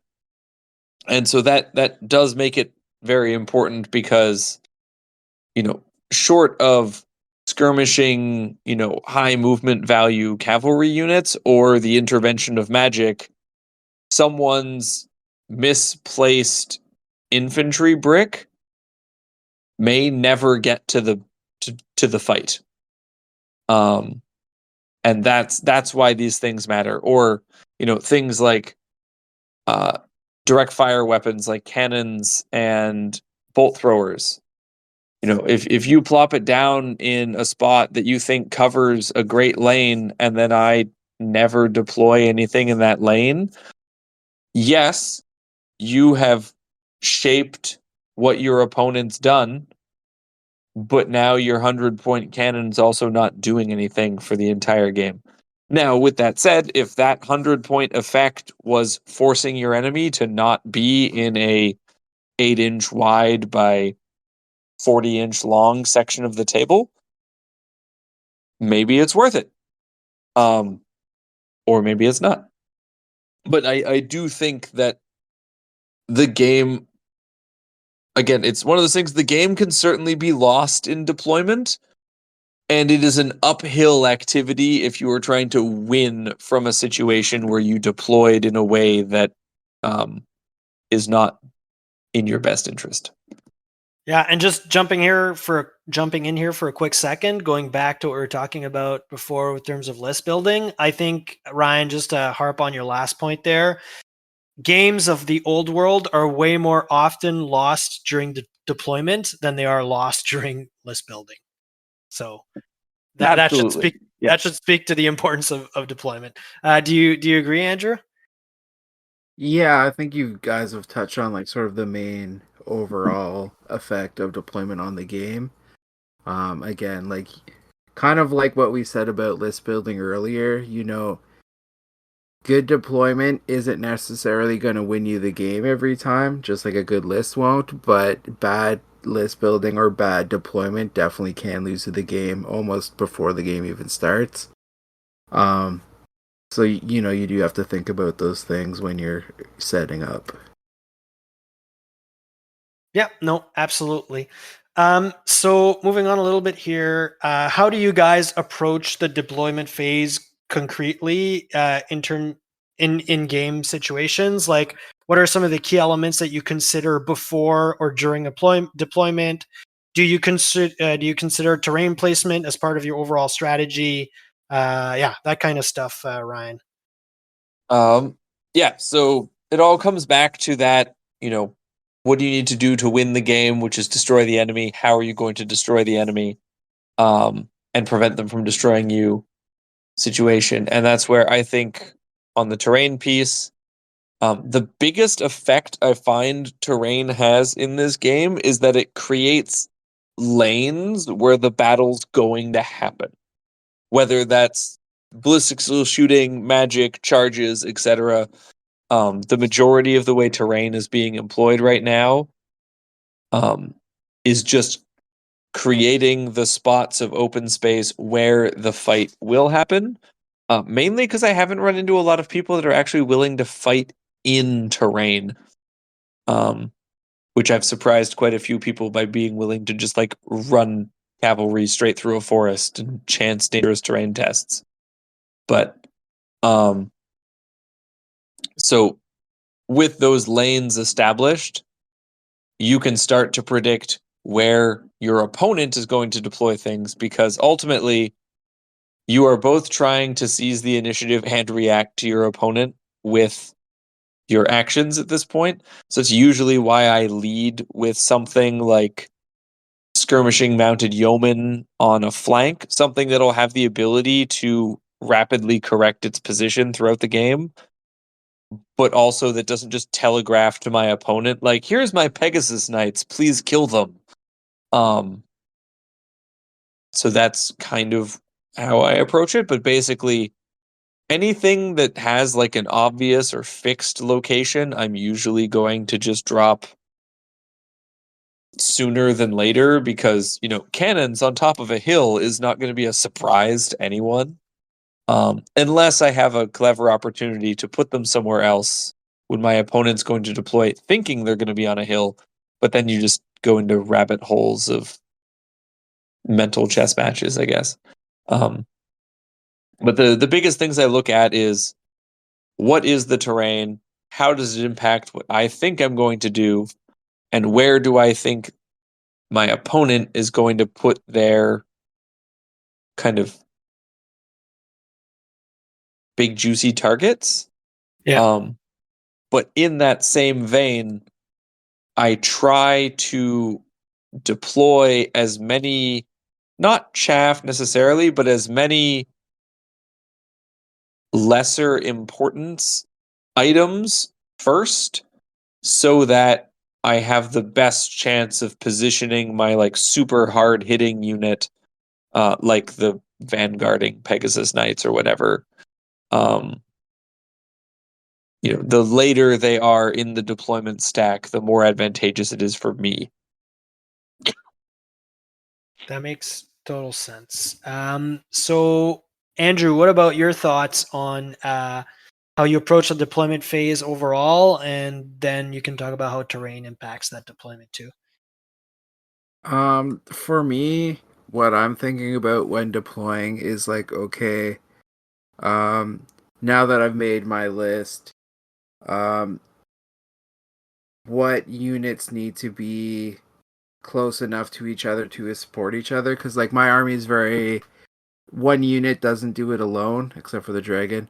So it's like, okay, I know this unit and this unit need to kind of work on the board as kind of like a pair, or like these three things need to support each other to be effective. So I'm looking at, do I have enough room or space to deploy them effectively? But then looking at terrain, kind of what Ryan was saying is like, okay, is this going to affect, where these units are going to be most effective? So if there's a good opening, like on the board, should I be moving towards that or deploying in a way that I get to that point on the board first, so I can, have everything in place when it needs to be? Though for the most part, yeah, I'm just thinking like, okay, this unit, like how my units are going to work together on the board to be most effective. Again, I'm a little bit spoiled because being elves, I can correct fairly quickly if things are maybe not placed the way they should be, or if, my opponent deploys in a certain way. It's easy for me to kind of shift my battle lines in a way to deal with that. But yeah, I'm just kind of thinking of like how my army synergizes and making sure everything's close together properly. Yep, I think synergy aspect here is pretty important, and I'm probably going to touch on a little bit here. But for me, how I approach deployment, I think this is where most of the big analysis work happens, even before I put my units down. So what I mean by that is that I'll see what my matchup is, and then I'll do some pretty fast and deep thinking about how does my list match up against their list, and that will largely dictate how I deploy and how my deployment phase goes, and then how most of the game will go after. So think of things I think about is who is going to be the aggressor in the matchup. How does my opponent win the game? Like, what is their path to victory, and then how does that match up against mine? How do I typically, or how can I deal with the matchup that I've been presented with? And then, like, in order to do that, I think some things to do or to look at is, identify the key elements on your opponent's list, which is what I look at first when I'm presented with a list, right? So, is it an unkillable big nasty dragon situation? Is it a Viletide caster with a Hag Tree Fetish? Is it a big block of Peg Knights with a Vanguard banner and 3 characters? Like, once you've identified those, you start to understand what your opponent's going to be doing when they get to the table and when they deploy, and then you deploy in consequence. So I think from sort of in summation, like, the lists will dictate my deployment strategy, right? Whether I'm going to deploy defensively or aggressively, etc. And I'll talk about that later there. And then the terrain will impact sort of the minutia of where I position the units to take advantage of how the board's been laid out. But for me, the most important is the matchup between the two lists, and that's how I key off my deployment. Deployment writ large.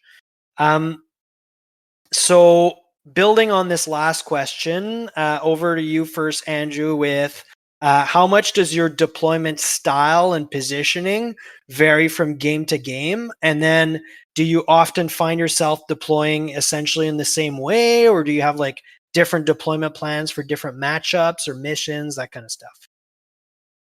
So for the most part, the general shape of my army when I deploy is very much the same.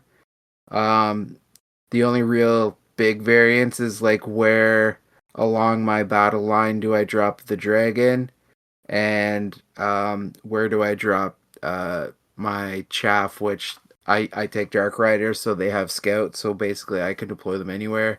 Yeah. So that changes based on my opponent, but for the most part, my overall, I guess, structure of my army after it's deployed is the same. It's more just where along my deployment zone did I make that army place. based on where my opponents did. But yeah, like I don't switch up my overall shape of my army or like how the units are dropped. Okay, so you tend to stick to more of a general game plan, some modifications. That's cool, and a bit different than yeah. Sorry. I think that's very dependent on my list, and I'm not sure if, some of these other armies I'm working on right now, if that would be the same case for those. It's just the way my army functions. Like, again, like I said before, like key units need to stick together to support each other or they're not going to be effective. So it kind of dictates how my list deploys on the board, because it's like, okay, these two or three things need to be together, these two things need to be together. So it always just kind of ends up looking the same every game. But again, that's very dependent on the list I've created for my Dark Elves. Okay, I think that's a fair assessment, and probably explains why I'm going to go in a completely different direction. So, from my perspective, my deployment style will vary immensely from game to game. So, basically, there's like two key considerations that sort of detail how I deploy on the field.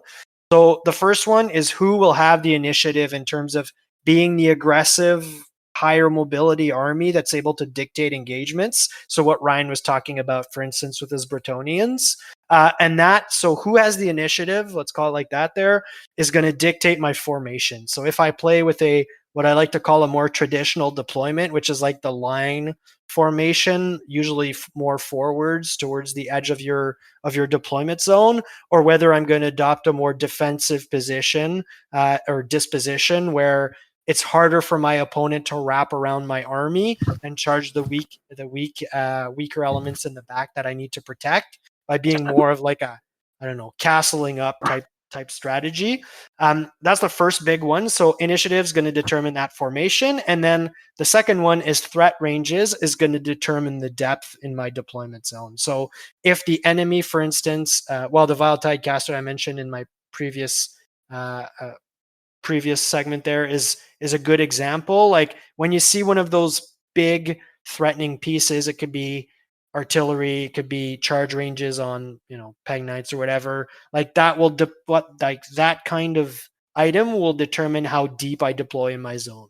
So if you're both aggressive and you can close that gap and have extremely long charge ranges that you can declare, then I think logically speaking, going to deploy much deeper to prevent you from getting into me earlier than I want you to. So yeah, those are like the two big items. And the only thing that I would add to those two is I always ask my opponent or verify what is and that goes back to what you were saying, Andrew, there. What is the incidence of scouts and ambush in your army? Because those can really mess up your game plan, and you absolutely need to know as far as I'm concerned. So, even if the enemy has a relatively slow army that's not really going to get the jump on me. So, for instance, Ryan's slow Wolves of the Sea situation, like Foot Wolves of the Sea, I will still deploy defensively if there's a ton of ambushing units, which there are in that army, because the worst thing that can happen is because of how movement works, having a bunch of steps show up behind you. So yeah, that's definitely a key consideration too. And then to close out this segment, I find that I often know ahead of time how how matchups will dictate my deployment, and that's like an experience with the list type situation. I think it goes down to high mobility, aggressive, then I'll be more defensive, and then lower mobility armies like dwarfs or gun lines or stuff like that, or take all comers lists. I'll tend to be a lot more aggressive in my deployment. And then, how well they can project strength is the other sort of key metric there. Missions don't really impact too much my deployment.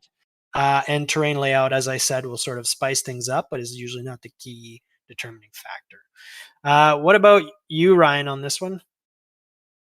So principally, just looking at my Bretonnians, for example, because I'm compulsive about building armies that are vaguely symmetrical, my deployment tends to look very similar because it's almost, very similar things on the left and right. So, a lance of knights with their supporting mounted yeomen on both sides, probably a cannon on both sides unless there's a good hill or whatever.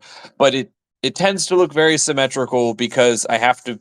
That way, it gives me the most ability to engage with my opponent, and then the real determining factor is where does the brick of or the skirmishing blob of archers and the vanguarding peg knights wind up, Yeah. because those go after kind of the enemy's center of mass. But all in, just like there's only so much space on the table, and at the end of the day, it all kind of winds up looking very symmetrical because the army is built symmetrically. Yeah. So I don't really have a lot of complicated thoughts on that. Fair. No, and that's, yeah, I understand that it's army dependent to a certain degree.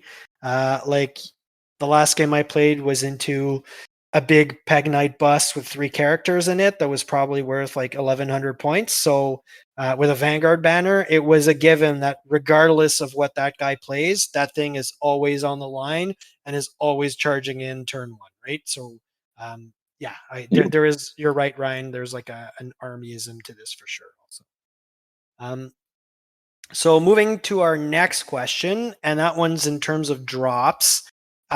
So this is, I think, a discussion that's kind of growing in the community as the game ages a little bit. And it's something that we were asked, for instance, to talk about in our list building at SBOT Toronto, is, you know, how many drops we had. So how do you guys see? Do you guys see the number of drops in your army as something important, as something which impacts your deployment? Or, you know, would you rather have fewer drops, or would you rather, or how would you counter an opponent that has more or fewer drops than you? Like, is that at all something you think about, Ryan? So firstly, I'm just going to clarify something so that our audience is understanding the same page. But generally, we have been playing under the clarification or general guidance that was being used at SBOT Toronto, which is that your army has a maximum number of drops, but that when you are deploying, it's not Some like a can lot be of other. in reserve. Yeah. Exactly, but things could be in reserve, but you're not. But unlike almost every other war game I've ever played, you are not explicitly saying these things are in reserve and then start dropping other units. Mm-hmm. You just drop stuff, and then you go, "Oh, I'm going to deploy characters. Everything else is scouting." Yeah. So that makes this interesting, and I just wanted to let people know because not everyone is playing it that way. Fair. Because there's no guidance in the rulebook at all, actually, on how you're supposed to handle that. But anyway, as to drops, I personally don't care. Getting the +1 on the roll off in 5 out of 6 missions isn't enough of a guarantee to go first. You're right. That I will completely reorder how my army works in order to get there. And at the end of the day, even if I could completely reorder the way my army works, I show up and round 1 of SBOT, I play the dude with 4 drops. Yeah. Because he's just a brick of slayers and a bunch of characters. Yeah. And a cart. So there's always going to be someone that outgames that for you, or you show up and you've precisely calculated your drops to try and get your +1, and the other guy throws out a warrior's duel, murders you, and goes first. Yeah. Bit of a niche case, but yes, you're right. But there's other things, like even coming from the Bretonnian side, if I was to play conventional Bretonnians, we just go second. You're right. That's just what we do, right? So I don't think drop management in the sense of trying to impact going first matters so much. However, I do think drop management insofar as having enough drops to be able to drop your important stuff reactively to your opponent benefits you. So I'm not necessarily arguing that you should have more drops, but I'm arguing that you should have if you have a fairly robust army, you should have enough drops that another fairly robust army, you have the opportunity to drop your big scary thing after they've dropped their big scary thing, if you can. Yeah. Yeah, I think I agree with you generally, Ryan. I don't spend too much time thinking about this as far as list construction goes, and deployment not too much either. I think I'm not exactly sure where I land on this one in terms of what I prefer. And which is probably means it's good game design, frankly. But like lower drops is a better chance to go first, which is obviously generally a good thing. But I mean, there's so many ways to manipulate that, as you said, Ryan. I'm not sure it's actually something you can plan around super effectively. And even with the +1, I felt so many of those roles that whatever. I think in general, I kind of lean a little bit more towards what you're talking about, which is having more drops in order to be able to adapt your deployment strategy. Um, with my Chaos Dwarves, I've seen it a few times at least where, the enemy has quite a few more drops than me, and then it becomes really hard to prevent the bad unit to unit matchups that I want to prevent, because they see me lay out my army before they get to their crunchy bits. So I think in general, I would lean towards having more rather than fewer drops if you can sort of engineer it that way. And then when your opponent does have significantly more drops than you, I think you need to understand that that's going to put you at a disadvantage from the get go in terms of selecting your engagements, and you need to plan a little bit around that, or look at how the board state will affect how you move to compensate for that. Drops, Andrew, what do you think? I agree with the last thing you said there about, you know, if you have more drops, you have a bit of advantage on someone with lower drops. Now, the way my list is built, I was just doing quick head math while you're talking. I only have 4 drops, and then I'm on to characters and scouts. So that has been a bit of a struggle for me.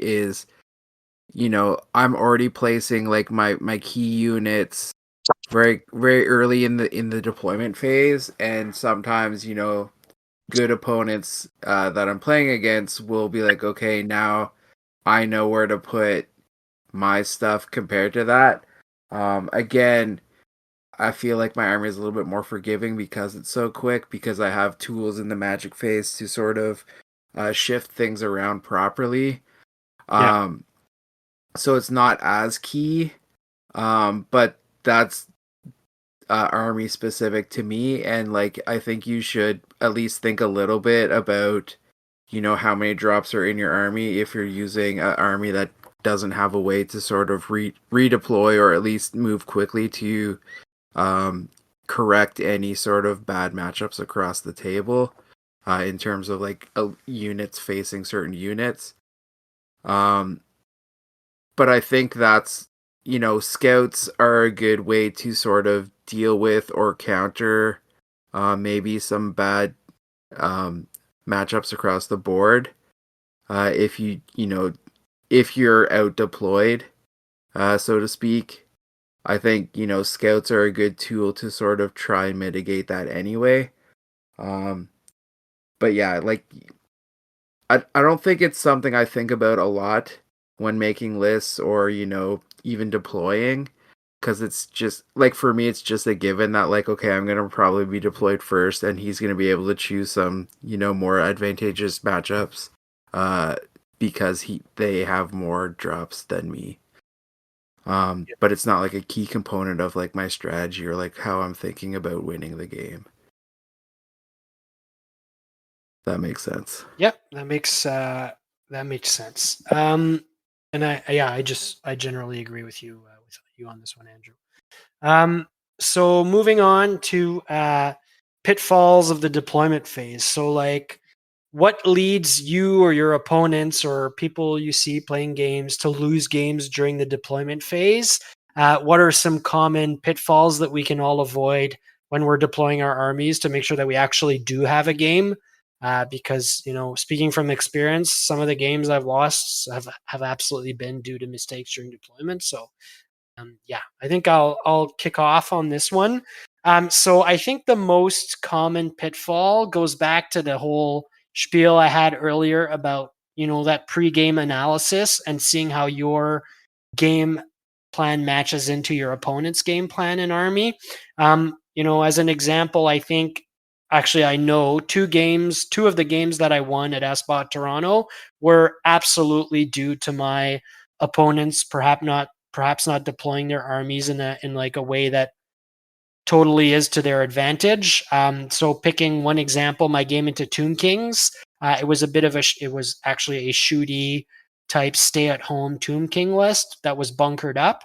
But unfortunately, my opponent left a hole in their bunker that I could walk or fly through in my case to get at the squishy bits, and that just lost them the game, right? So I guess my first pitfall is having a bit of an incomplete analysis with regards to what your opponent's going to do and how he's going to get at you can definitely lead you to a pretty negative game experience that you don't have much of a hope to win. The second pitfall, which happens to everybody at first and then sort of gets better with experience, I think, is getting in your own way as a result of your deployment and impacting your movement later on in the game. I think that happens because you don't think far ahead enough about how terrain specifically is going to impact your movement later in the game. Ryan talked about those lanes and how terrain will sort of set lanes for where combat will happen in the game. If you deploy in such a way that you don't consider those lanes at the start, then often you'll have, units blocking each other's movements and blocking charge arcs and stuff like that, which is definitely a pitfall you want to avoid. And then I guess my last pitfall that I'll bring up is deploying portions of your army too far out on the flanks or too far away from the action, and then not really being able to use them until quite late in the game, or not at all even. So Ryan was talking earlier about how you can calculate how far a unit can get in the midst of a game. I don't typically do that, but I sort of go with the general feel of it. But I think it's an important thing to consider how far that unit can actually hoof it and enter combat within a reasonable amount of time. Otherwise, you end up, falling into this problem where you deploy poorly and you don't leverage some of the units that you brought to the table. Andrew, did you have some similar ideas about how people screw up deployment, or did you have something that I missed? You kind of covered the main one I was thinking about, which is thinking about how your army's gonna move and not trying to block yourself. After like first or second turn, making sure you're moving or deploying in a way that your army actually has the proper space to move up and down the board. Another thing is think about the capabilities of the units in your army and maybe don't be too overconfident on what they're able to deal with. I know I've struggled with that a bit with my witch block, who, it deals out like 17 poison AP1 attacks off the front with a hag that does, 7 strength 6 AP2 or sorry AP3 with hatred attacks. A lot of the times I'll be like, well, whatever, send, that unit can just deal with everything. But, bad rolling or just, too many incoming hits off the charge or whatever, will decimate that unit and reduce its effectiveness. So just kind of think like, okay, do I really want this thing across from my opponent's, unit? Can it actually deal with it realistically? Assume like your best thing isn't going to do what you want all the time and sort of deploy in a way that maybe, again, is there stuff in your army that's going to be able to support that or bail it out of a bad situation? Yeah. That was kind of the two I was thinking. Yeah, don't get overeager during deployment to get your big juicy bits into combat, because it can backfire. I think you're right. right on. Yeah. What about you, Ryan? Any pitfalls you've noticed? So you guys have already kind of touched on the like don't forget your enemy's capabilities. I have a couple great examples of that where I've watched my opponents like deploy a dragon or a wyvern behind their army, and then I get the first turn, the falcon horn goes off, and their dragon's now stuck behind infantry that move 4 inches and basically never makes it into the game. So there's that. Don't forget that the back of the table exists. Yeah. Some people, again, in their desire to not get charged, turn 1 and 2, I've had deploy like right up against the back of the table, and they forget things like fear and terror and wind blast Yeah. and losing combat all exist.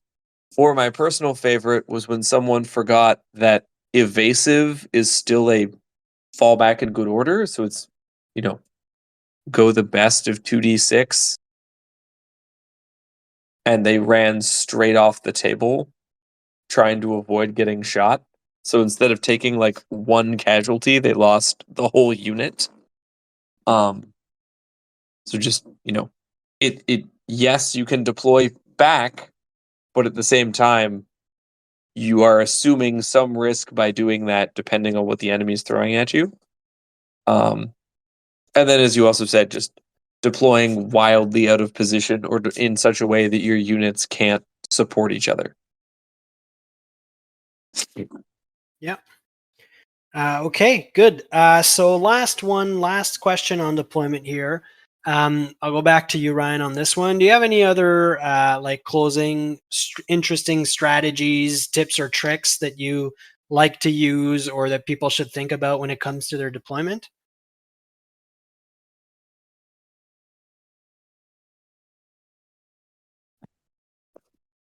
Ryan, sorry. Yeah, no, generally, again, playing the like I just charge you army is not super nuanced. However, I do have a lot of fun in the scout stage of deployment. Um, either I've really come up with two principal uses for things like squires and whatnot. Is either deploying at the like maximum leading edge charge distance of especially like impetuous units like orc chariots and cavalry and things like that, Mhm. to try and just pull them closer to my army so that if say I'm going second, I can still get those first turn charges.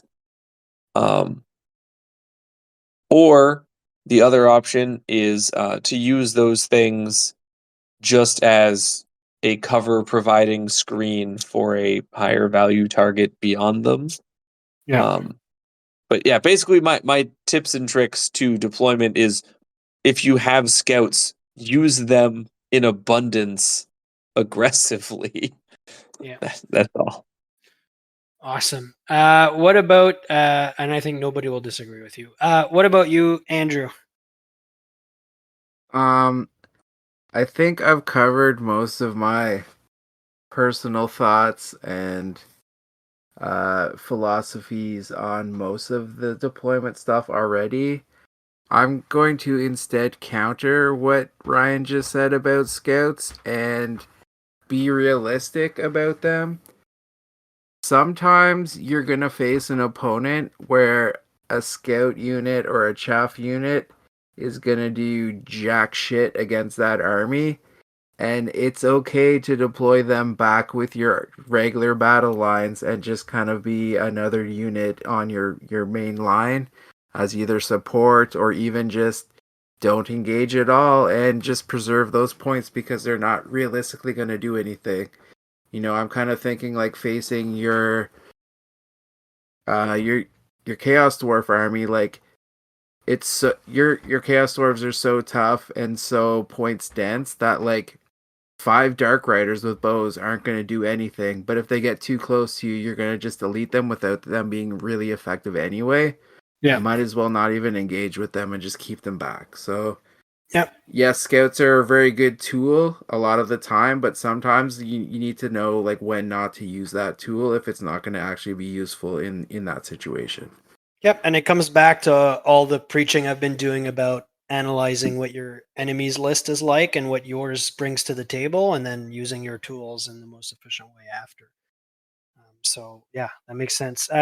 Was that your point there, Andrew? Or did you have anything else on tips and tricks? No, it kind of we've already like covered basically everything Okay. else just through this conversation. So Okay, perfect. So on my end, there's one thing that I wanted to bring up in terms of tricks, I think, that we haven't talked about yet. And that's one thing, I don't know if it's just a me thing, but I like to do is what I'm calling deployment baiting. So I use this especially when I'm going to deploy very defensively. And basically, what I do is I'll put out a unit or two or sometimes three off in a completely different direction. My first deploys that I'm going to put the vast majority of my army points and killing power. And the goal here is to counter sort of my disadvantage in terms of mobility and getting the initiative by having hopefully the enemy deploy his army partially on the wrong side of the table and then having my main concentration be in another direction entirely where it can hopefully again you know concentrate its force on a portion of the army enemy army at once to get rid of it before the remainder can sort of close in and just apply the whole army to mine. I found that to be quite effective in a number of matchups. So it's definitely, I think, something to think about when you know outsmart your opponent a little bit when you don't necessarily have the initiative and you can't always dictate what the fights are going to be like. So bait them into deploying in a wrong direction. Is that something you guys have used at all, or? I think that's very list dependent. Like Yeah, yeah, I my would. my army doesn't have that luxury because I only have 4 drops, so it's not like I can Sure. really bait something out like that. You kind of need a list that has a lot of drops to be able to pull something off like that. But that is a good tactic because you can very badly throw off someone's game plan if you kind of bait, a good unit of theirs to one side of the board, and it's like, cool, I'm gonna focus the rest of my army on your weaker point. So it is a good tactic, but again, like not every army has the luxury to pull something like that off. Sure. Yeah, you're right. Okay. Any last minute points on deployment before we close out the episode? No. No? All right, cool. So, all right, perfect. All right, thank you to our listeners for working their way through this one with us. It's been a pleasure to be here again with you guys this evening and talk about hopefully something more interesting than just doing the 20th review of the Legacy Army PDF for, I don't know, Ogre Kingdoms or something that everybody seems to be putting out there, and talking about some on the table skills and things to think about when you're actually playing games. Let us know if you guys are interested in seeing more episodes like this, and if this was of value to all of you out there. Yeah, that's about all I've got for tonight. Anything you want to shout out, Ryan, before we close out? No, I'm good. Perfect. Anything on your end, Andrew? No, I don't think there's much to shout out right now. Okay, perfect. So thanks again, everybody. It's been a pleasure, and we'll catch you around the corner for episode 9. Thank you, and bye-bye.